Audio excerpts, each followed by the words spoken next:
Now, you know I'm not a big fan of Mike Lindell's, but I got to give him some respect for being the eternal optimist.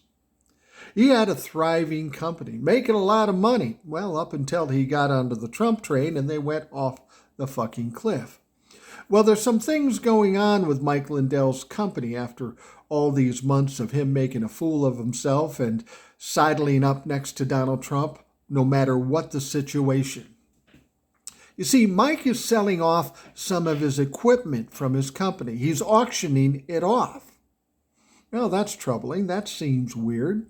He goes on Steve Bannon's podcast, and Steve Bannon says, Mike, you took a hit. Mike says, yeah, I took a hit. I lost $100 million. That's a lot of fucking money. He said, are you liquidating your company? And Mike said, oh, no. I'm just making some smart decisions, some efficient decisions. I'm repositioning.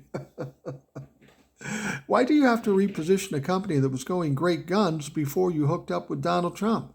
Maybe your association with Donald Trump is the problem. Well, that could never be. And then Steve Bannon asked him, are you at least going to take your name off the company in hopes of saving the company? He said, my company is a family. I will never do that. Well, I have to believe at this point, Mike, you're the black sheep of the family.